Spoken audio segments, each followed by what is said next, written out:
When I opened my eyes that morning, the sun was already peeking through the partially drawn curtains. Nikolai was asleep next to me, his arms splayed across my side of the bed. I carefully freed myself and went down to the kitchen. Outside, the leaves of the old maple tree rustled, the same one that remembered my parents. I inherited this house after my father's death 2 years ago, along with all the memories and the heavy burden of loneliness. Nikolai came into my life just when I had finally come to terms with the idea that Masha and I would live our old age together. We met in a bookstore, banal as they say in the novels I sell in my small shop downtown. He was looking for a gift for his business partners. I helped him choose. His smile seemed so sincere, his gaze so attentive. The year flew by.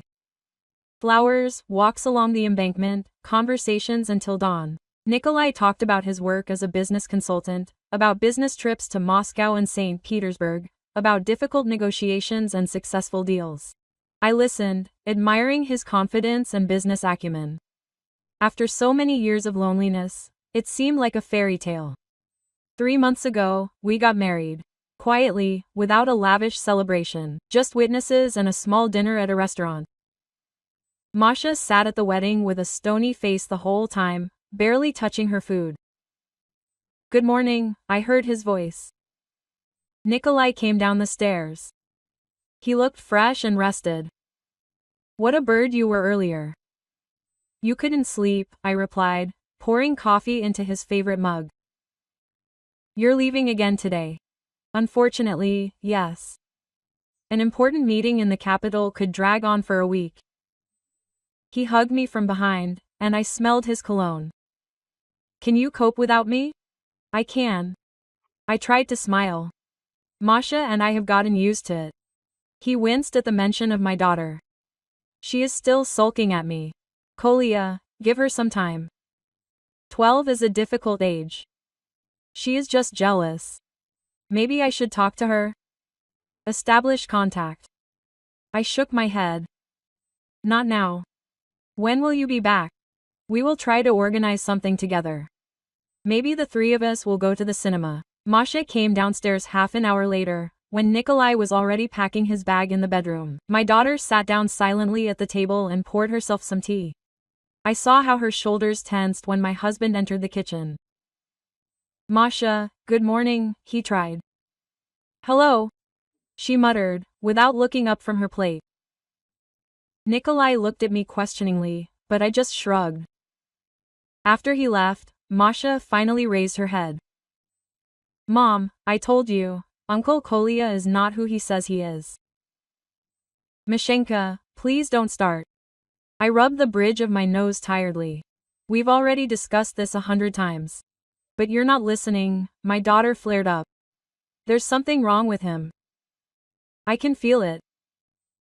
He's strange." "Why is he strange?" I tried to remain patient. "He's always calling somewhere in English and locking himself in his room. He also has 2 phones.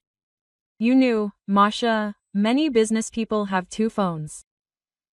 One work, one personal. That's normal. And why doesn't he ever talk properly about work? He always uses some general phrases because it's confidential information. A business secret." My daughter leaned back in her chair, looking at me with such adult disappointment that my heart ached. "You trust him more than me." "That's not true, honey. Just give him a chance. Give us a chance to be a family." Masha got up from the table without finishing her breakfast. "I have school. I'll go get ready." I remained sitting in the kitchen, looking out the window at the swaying branches of the maple. Maybe I really did get married too quickly. Maybe I should have waited, given Masha get used to it. But Nikolai was so persistent, so convincing. Why drag it out? "We both understand that this is forever," he said. The next days passed in the usual routine. The store, the house, Masha's schoolwork. Nikolai called every evening, telling me about the negotiations, but I noticed that he really did speak very vaguely. Then again, I've never understood business. On Thursday evening, when I was checking the car and homework, the doorbell rang. Quote, "I'll open the door." My daughter shouted and ran to the door. A tall man in a dark jacket stood on the threshold. I didn't recognize him right away. Seryoza, I was surprised. Sergey Voronov. "Hello, Anya." He smiled awkwardly. "Sorry for calling without warning." Sergey Voronov, my classmate, whom I haven't seen for 15 years. At school, he was always a quiet, shy boy who would blush if I just talked to him. I remembered how he once brought me a homemade card for my birthday, awkward, but very sweet. "Come in, don't stand in the doorway." I stepped aside. "How did you find me? It's a small town, everyone knows." He walked into the hallway, looking around. "I work in the police now. As an investigator. And you, I heard, got married." Something in his tone made me wary. "Yes, 3 months ago." "And why did you come, Seryoza?" "This is by work." He hesitated, shifting from foot to foot. "We can talk in private." I sent Masha to her room to do her homework, although my daughter clearly wanted to stay and listen. Sergey and I went into the living room. "Anya, I wouldn't want to pry into your personal life," he began, sitting down on the edge of the sofa. "But your husband, Nikolai Petrovich Sokolov, you know a lot about him." A chill washed over me. "What do you mean?" "I can't say much. Just be careful, check his documents, talk to him seriously. And if you notice anything strange, call me right away." He held out his business card. I took it mechanically, looking at him in confusion. "Seryoza, you're scaring me." "What happened?" "I can't reveal the details of the investigation. Just trust me like an old friend."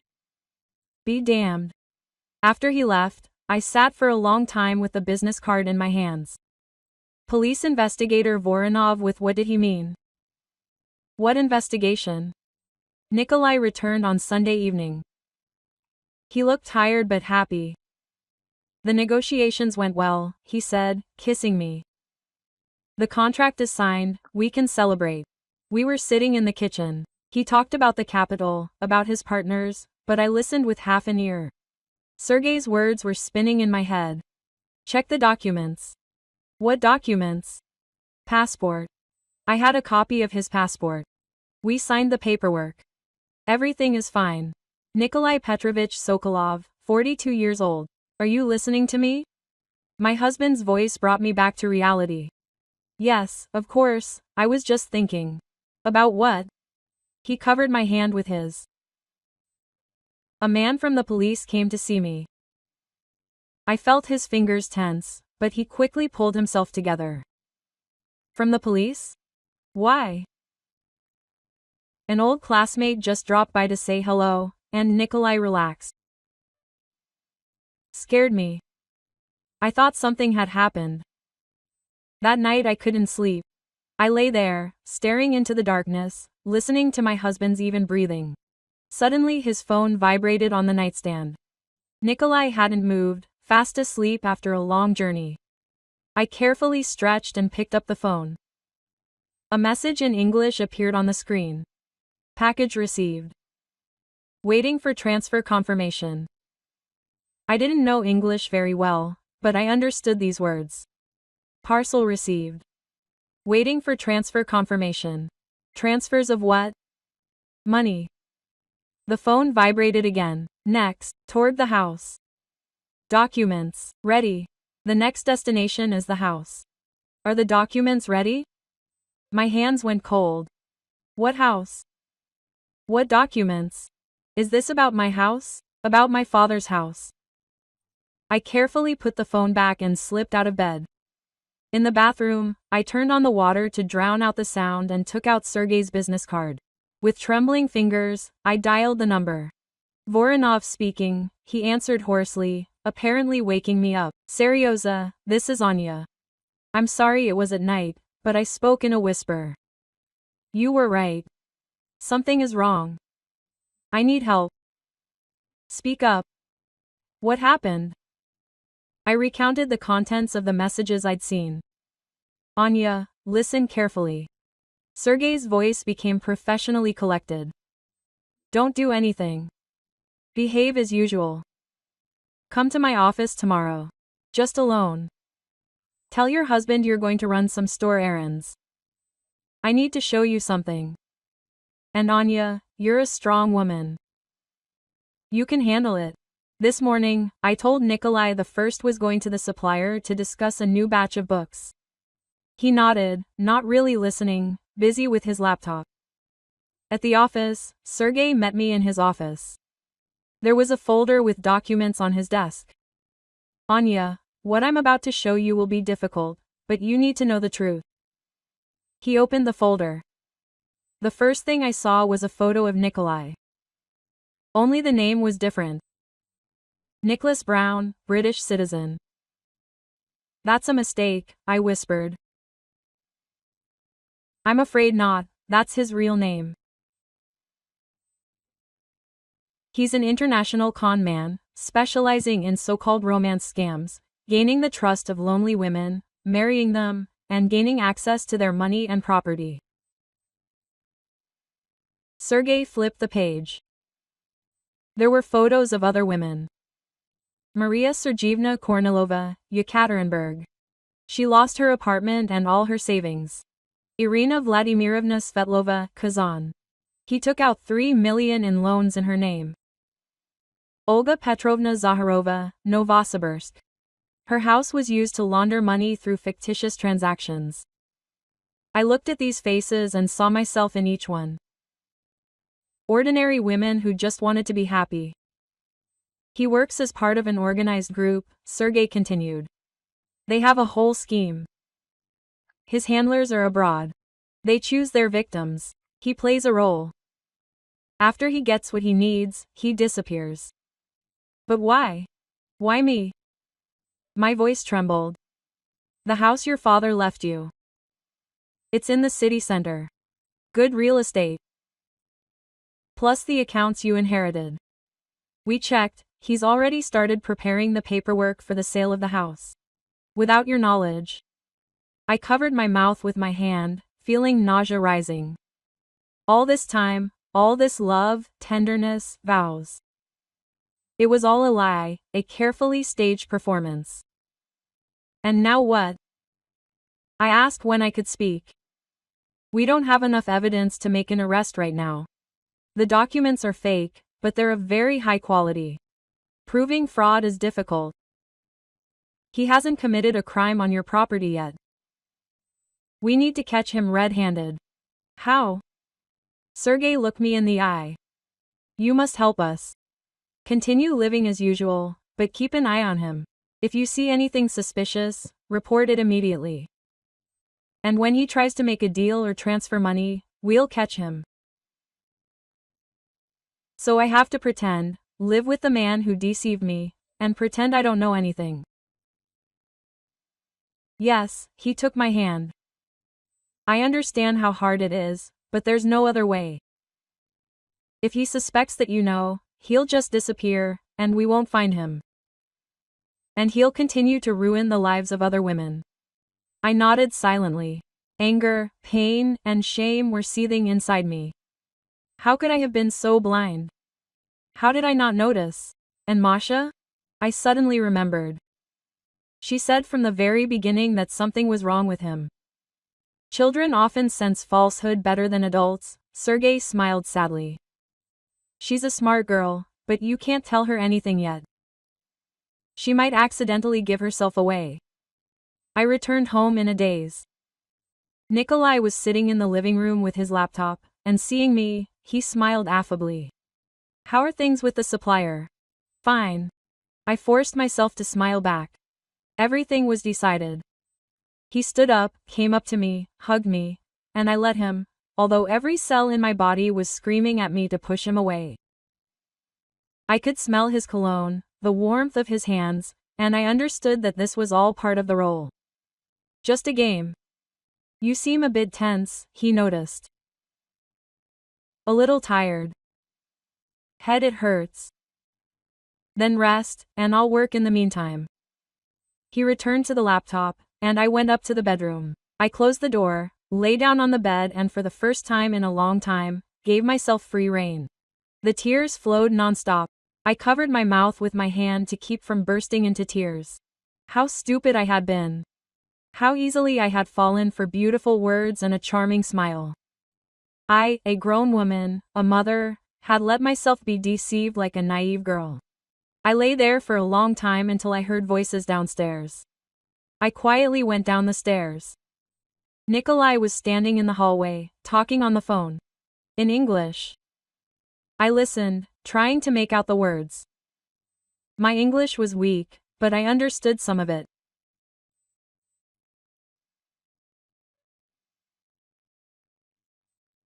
Document almost ready. The house. Yes, she trusts me completely. No problems. Hearing footsteps, he quickly ended the conversation and turned around. And you? I woke up. Are you feeling better? Yes. I forced a smile, took a pill, and felt better. That evening at dinner, Masha tried to talk to me alone again, but Nikolai was always nearby. Only when he went to take a shower did my daughter whisper, "Mom, I told you so." I heard his conversation. He's lying to you. I looked at my girl, so mature, beyond her years, so smart and insightful. I wanted to hug her, to apologize for not listening, but I couldn't show anything. Quote, "Mashenka, that's enough," I said, "I'm tired. We've already discussed this." Quote, she turned away, offended, and it became unbearably painful for me. But there was no other way, for both of our sakes. That night I lay awake, making a plan. I needed to find evidence. The documents Nikolai had talked about on the phone. They had to be somewhere in the house. The next day, when my husband left on business, I began searching. At first, his bag was empty, the closet only contained clothes, the chest of drawers nothing suspicious. Maybe in the car? I took the spare key and went out into the yard. I opened the trunk of his car and froze. There was a travel bag inside, which I had never seen before. I looked at no one. I quickly unzipped it. Inside were passports. Many passports. With trembling hands, I began to leaf through them.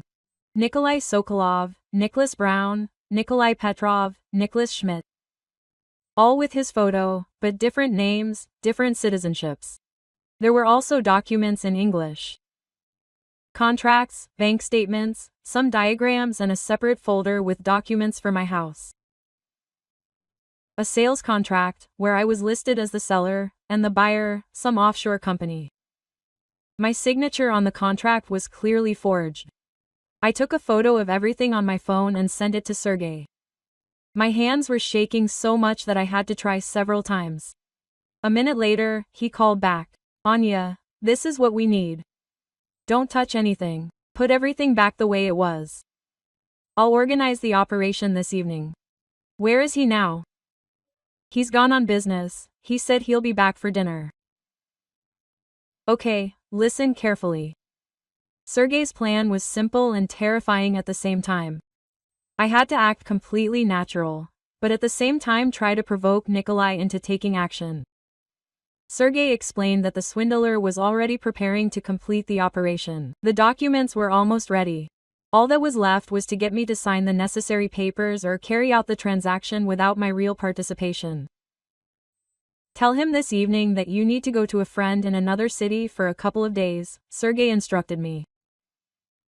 "This might push he should act faster. We'll set up surveillance, and as soon as he starts doing something, we'll detain him." "But what if he just leaves? Disappear? Like with other women?" "He won't. He's too close to his goal. People like that don't give up halfway, when they've got the jackpot in their pocket just a little bit." I carefully put everything back in my bag and closed the trunk. When I got back to the house, I discovered that my hands were still shaking. I had to sit in the kitchen and drink some water to calm down. Nikolai returned around 2 o'clock. He was in a great mood. He brought a cake from the bakery.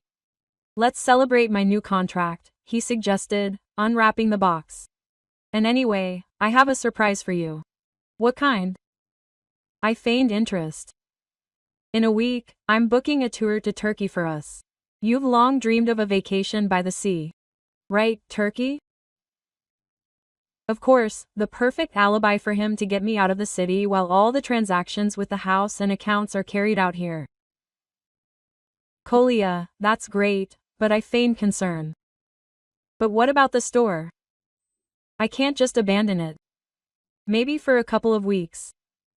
Ask someone to look after it. Anya, you work so much, you deserve a rest. Okay, I agreed. We just need to sort out a few things. By the way, who are we leaving Masha with? I saw his face tense for a moment. Maybe with your sister? Or is she going to camp? I'll talk to her. I got up from the table. Listen, I completely forgot to tell you. A friend from Saratov is inviting you over for the weekend. We haven't seen each other for a while. Do you mind if I pop over? Just for 2 days. I saw a flicker of interest in his eyes. When I wanted to leave on Friday and come back on Sunday. Of course, go. He smiled. I can handle Masha here. Maybe we'll even become friends, finally. He clearly hadn't thought about that last sentence. He didn't care whether he became friends with Masha or not. He needed 2 days of my absence.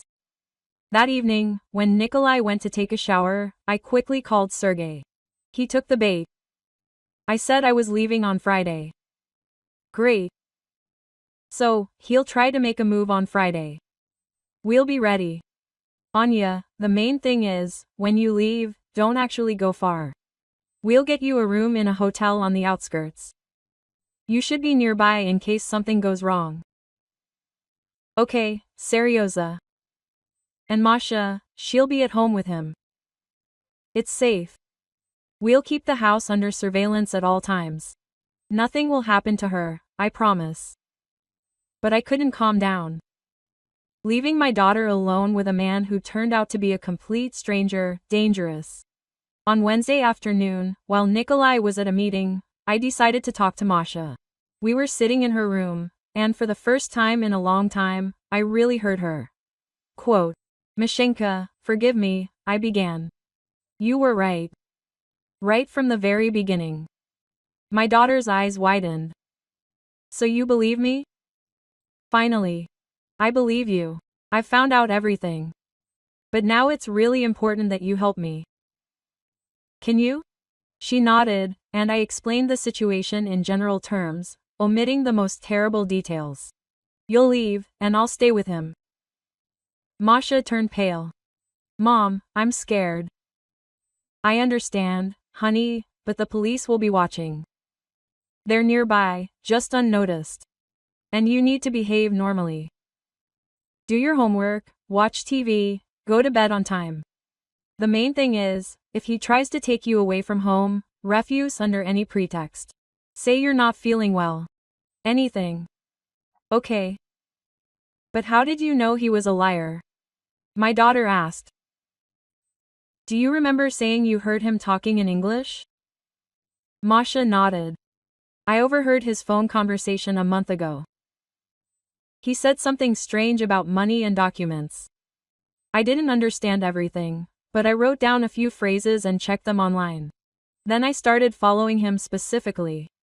I looked at my 12-year-old daughter in surprise. When did she become so mature and insightful? You are very brave and smart, I hugged her. Forgive me for not listening to you right away. It was because you wanted to be happy, Masha whispered. I understand.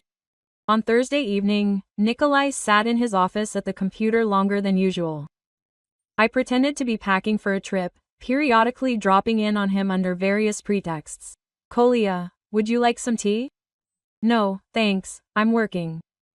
Half an hour later, he probably didn't see my black sweater in the closet. I could see how nervous he was from my visits. He turned the computer screen away every time I entered.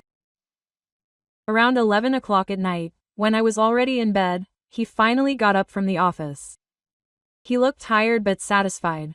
Quote, "Okay, I'm done with work," he said, lying down next to me. "Tomorrow I have a day off. I'll take you to the station, then I'll do some chores around the house." "What chores?" I tried to make my voice sound natural. "Just little things. Maybe I'll sort out the garage. I've been wanting to for a long time." Liar. An experienced, cold-blooded liar. On Friday morning, I played out my role to the end. I packed a small suitcase and said goodbye to Masha. Quote, "Be a good girl." "Listen," I said loudly, hugging my daughter goodbye, and then whispered in her ear, "Everything will be fine. I'm nearby." Nikolai drove me to the station and walked me to the platform. "Okay, get some rest." He kissed me. "Call me when you get there." I got on the train and waved to him from the window. He stood on the platform, watching the train go by. As soon as the train started moving and the station was out of sight, I went out into the vestibule and called Sergey. "I'm on the train." "What's next?" "Get off at the next station. My man will meet you there and take you to the hotel. Nikolai is under surveillance now. 2 cars are following him. As soon as he gets home, we'll see what he does." At the station, I was indeed met by a young guy in civilian clothes. Operative Maxim introduced himself. He silently drove me to a small hotel on the outskirts of the city and walked me to my room. Voronov told me not to go anywhere. If anything happens, call him right away.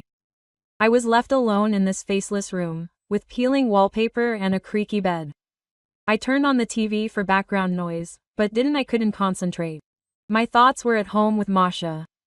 Around 1 p.m., Sergey called. "He's home.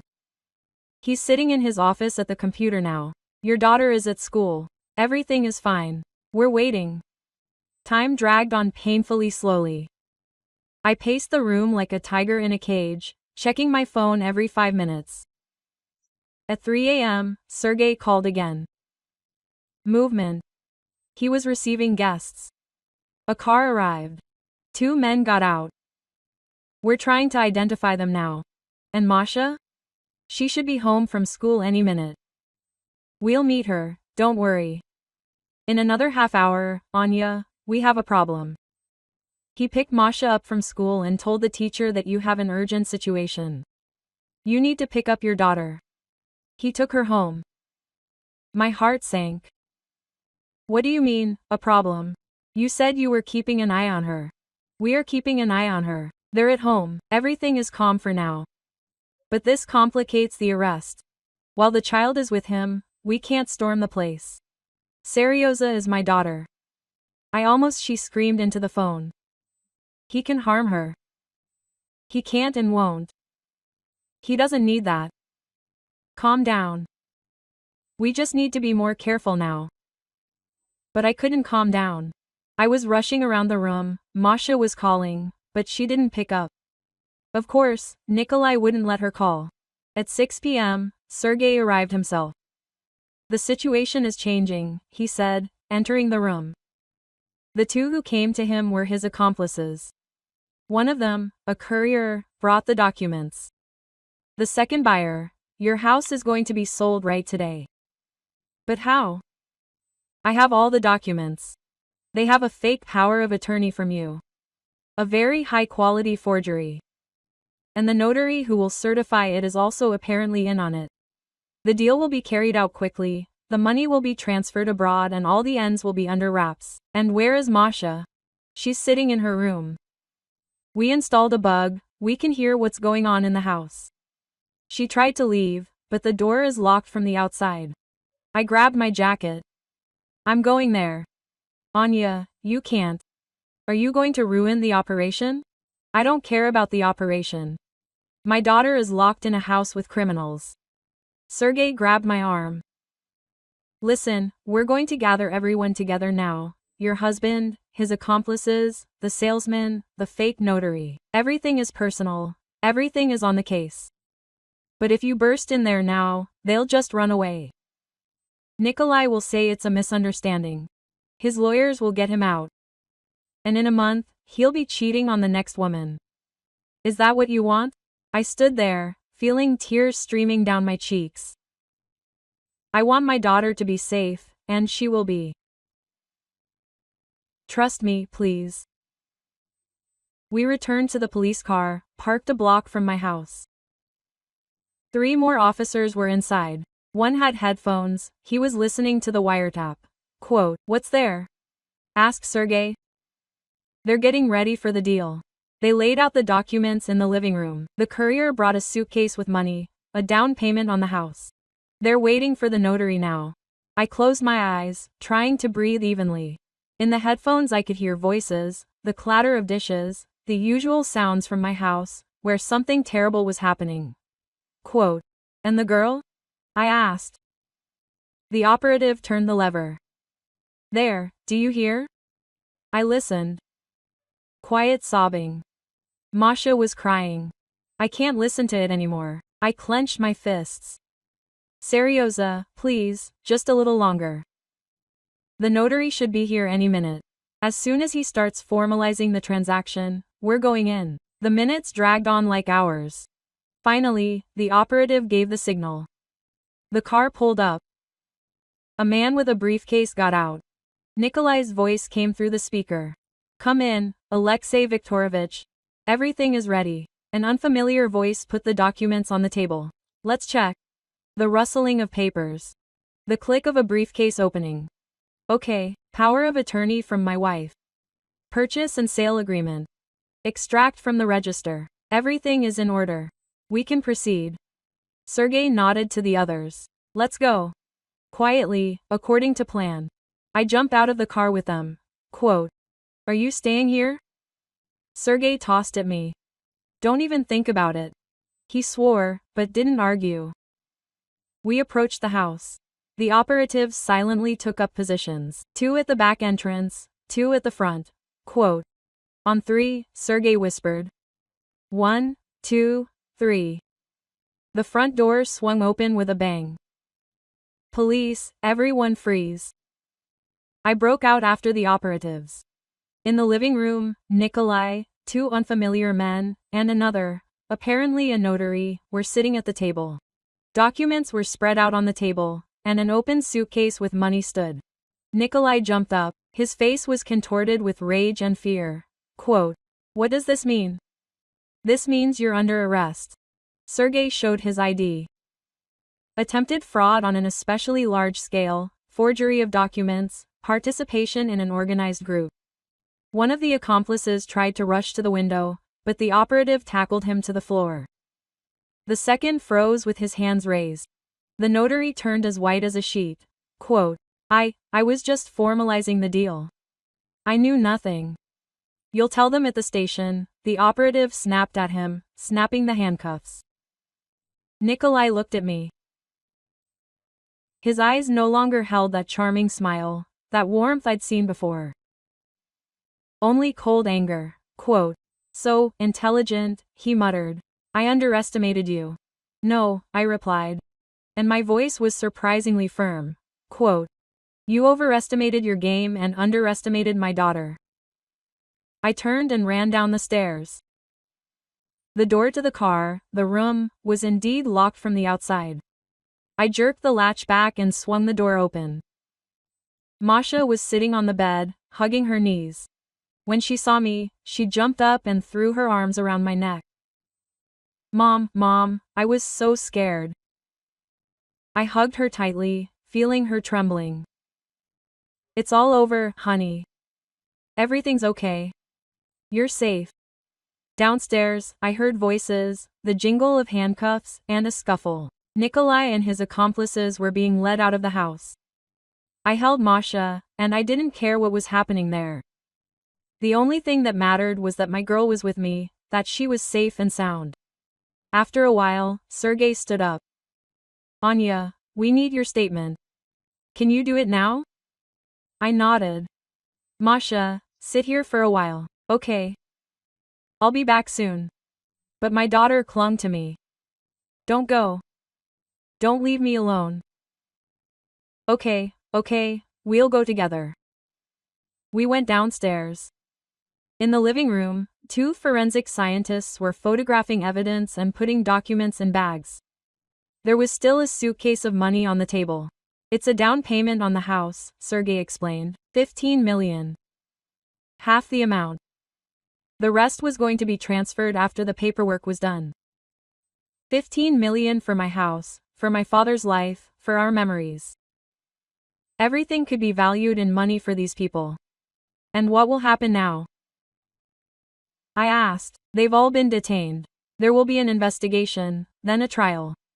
With this much evidence, the case is clear. Nikolai, or whatever his real name is, faces at least 8 years. Plus, he'll be put on the international wanted list. He has business in several other countries. And the house? Your house. All the documents are fake. The deal is invalid. Moreover, you will get back all the money he managed to swindle out of you, if there was any. I shook my head.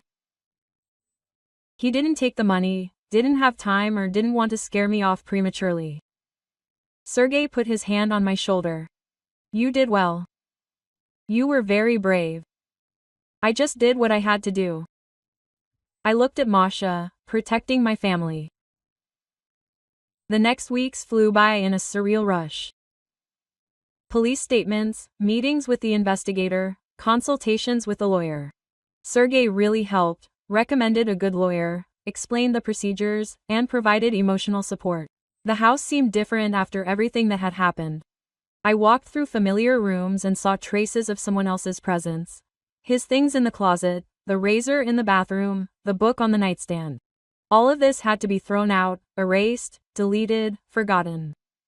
At first, Masha was afraid to be left home alone. I picked her up from school myself. We returned together, and only when she saw that everything was fine did she relax a little. At night, she sometimes ran into my room and crawled under the covers. Quote, "Mom, is he really not coming back?" She whispered in the dark. "Really, honey? He's in jail. He'll never bother us again."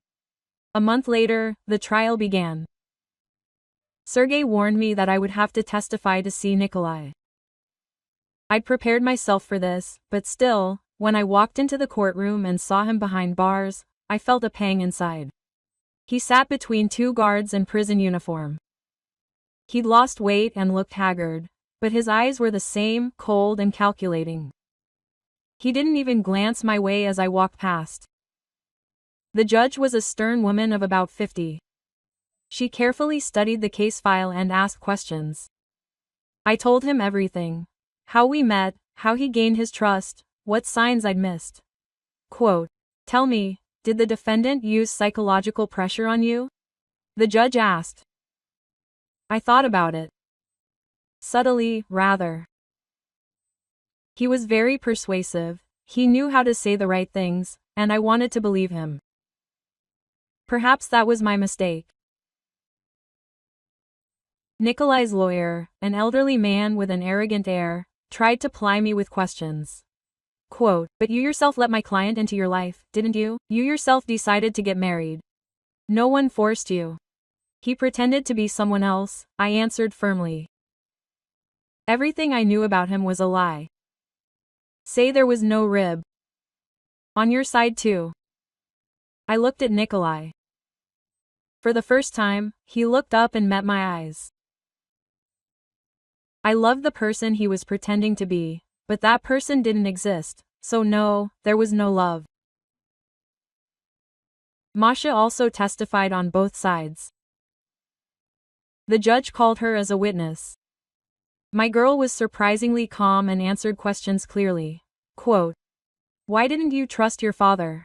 asked the lawyer. The defense. Quote, "Because he was a fake," Masha answered simply. When a person lies, you can tell. He pretended to care about us, but in reality, he didn't care. He didn't even remember what grade one was in. The investigator presented all the evidence. Forged documents, recordings of conversations, bank statements, and statements from other victims. 3 women from other cities also came to testify. I looked at them and saw myself in each one, deceived, trampled, but not broken. One of them, Irina from Kazan, approached me during a break. Quote, "Thank you for stopping him," she said. "If it weren't for you, he would have continued." "This credit isn't only mine," I countered. "The police were working, the investigator, but you decided to act. Many would have simply resigned themselves, afraid of a scandal. But you went all the way." The trial lasted 3 days. On the third day, the verdict was delivered. Nikolai, aka Nicholas Brown, was found guilty on all counts.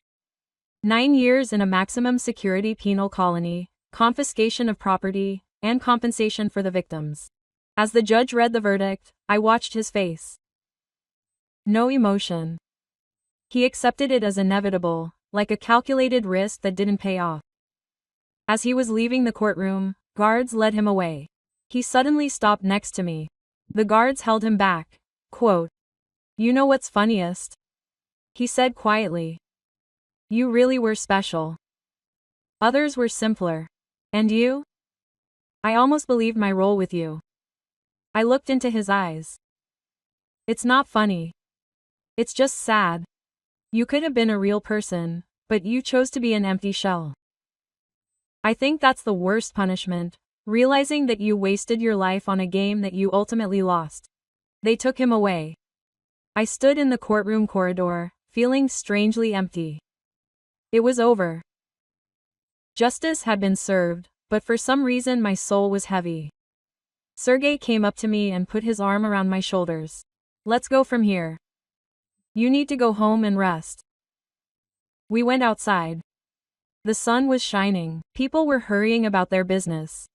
An ordinary day in an ordinary city, and for me, an entire chapter of my life has ended. "How are you?" Quote, Sergey asked when we got into his car. "I don't know, I should be happy. He got what he deserved. But there's some emptiness inside. It's normal. You survived the trauma. It needs time to heal." He drove me home. He stopped at the gate and turned off the engine. "Anya, I wanted to talk. Actually, I've wanted to for a long time, but there never seemed to be a right moment." "About what?" He paused, choosing his words. "Remember school, 10th grade?" I smiled. "I remember. You wore glasses and always blushed when I talked to you. I was hopelessly in love with you, truly, but I didn't dare approach you. You seemed so unattainable. And then school ended, we went our separate ways, and I thought I'd never see you again."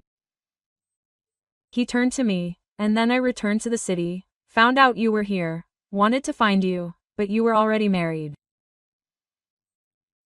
Well, when I found out about your husband, who he really is, I realized I can't just stand by." "Serioza, wait, let me finish. I'm not asking you for anything now. I know you need time. I just want you to know, I'm here. If you need me, for anything, to talk, to help, or just to be there." I took his hand. "Thank you for everything. I couldn't have done it without you. I would have done it. You're stronger than you think." He walked me to the door, waved goodbye, and left. I went into the house, where Masha met me. "So how was it?" she asked. "They gave me 9 years. My daughter nodded, thinking it over. "That's good. That means it won't be long. Mashenka, let's go to the kitchen. We need to talk." We sat down at the table. I took her hands in mine. "Forgive me for not listening to you. For putting you in danger. For everything. Mom, don't." Masha squeezed my fingers. "You wanted to be happy. That's normal. And in the end, you believed me. You believed me too late. But you believed. The main thing is that you didn't give up, didn't resign yourself, you fought back. How were you? Like a superhero?" I laughed through my tears. "What kind of superhero am I?" "A real one. My superhero." 3 months passed. Life was gradually returning to normal. The store was open, customers were coming in, Masha was studying. We became closer. Now I really listened to what she said. I trusted her intuition. I decided not to sell the house. It was my father's house, our home. I simply renovated, repainted the walls, changed the furniture in the bedroom, erased the last traces of that nightmare. Sergey came by regularly. At first, he needed some clarifications for the investigation, then just to talk, have tea, help with something around the house. Masha fell in love with him. He knew how to talk to her as an equal, without cooing like he was talking to a child. One evening, when Masha was doing her homework upstairs, we were sitting in the kitchen. I poured tea and put cookies on the table. Quote, "You know," I said, "I was thinking about one thing. How blind I had been. There were so many signs. Masha saw them. Even you, essentially a stranger, noticed. But I didn't. You weren't blind. You just really wanted to believe. After your father's death, after so many years of loneliness, you were vulnerable. He took advantage of it. It's his fault, not yours. But I should have been smarter. More careful." Sergey shook his head. "You know what I realized, from years of working in the police? The smartest people fall for such schemes because they are not cynical. They are capable of trust. This is not weakness, Anya, it's humanity." I looked at him, at his kind eyes, his honest face, his shy smile. That same boy from school who blushed under my gaze grew up in the arms of a reliable, decent man. "Serioza, and you? You wanted to say something back then, after the trial. Finish the sentence." He hesitated. "I don't think now is the right time."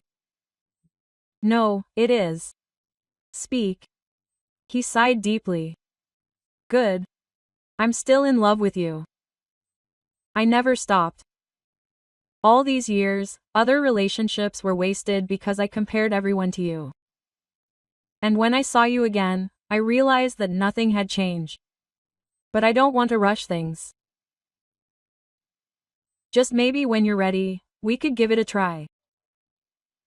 I was silent, thinking about his words. Am I ready? Will I be able to trust again? Quote, "I'm afraid," I admitted honestly. "I'm afraid of making a mistake again. Of mistaking wishful thinking for reality. I understand and I'm not rushing. We can just be friends, meet up, talk. No obligations." And Masha, she was so afraid then. I don't want to put her through that again. Masha knows me. We've become friends. Ask her opinion. I think she won't mind. At that moment, my daughter's voice came from above. "I don't mind." Sergey and I exchanged glances and laughed. "Are you eavesdropping?" I shouted. "I'm doing my homework," Masha responded innocently. "It's just that your voices are loud." Sergey smiled. "The verdict is in. What do you say?" I thought about it. The fear was still there. The scars from the deception still hurt, but life went on. And maybe I deserved a second chance at happiness. Real happiness. "Let's try it," I said. Slowly, without rushing. "Just see what happens." His face lit up. "True, true. But keep in mind now I have a personal detective who can smell a lie a mile away." I nodded toward the stairs. "Masha will check your every step. And she will do the right thing," Sergey answered seriously. "After everything you've been through, trust needs to be earned." Another month passed. We really weren't in a hurry, we dated. The three of us walked together, went to the movies. No vows, promises, or pompous words. Just honesty, openness, and sincerity. One day we were sitting on a bench in the park. Masha was roller skating nearby. Sergey took my hand. "Do you know how you were different from that girl from school? How you have become stronger, more confident. That was a beautiful dream. And now you're real, with your fears, scars, history, and that's so much more valuable." I leaned against his shoulder, And you remain just as kind, honest, and reliable. Masha rolled up to us. Hey, grown up, let's go get some ice cream. The three of us stood up and walked down the alley. An ordinary family on an ordinary walk. Nothing special. But for me, that was everything. I realized one important thing. Happiness isn't in big words and beautiful gestures. It's in simple moments, in honesty, in trust. In the fact that there are people around who value the real you, not some fictitious image. Nikolai tried to steal my home, money, security, but most importantly, he couldn't steal my ability to love and trust. I kept it, battered, cracked, but alive. And now, I'm throwing a happy smile at the car and feeling Sergey's warm hand in mine. I knew everything would be fine. A new life lay ahead, honest, real, without masks or deception. My personal nightmare was over. A new chapter had begun. And this time, I was right. Thank you for listening to the end. If you found this story interesting, subscribe to the channel and like it so you don't miss new videos.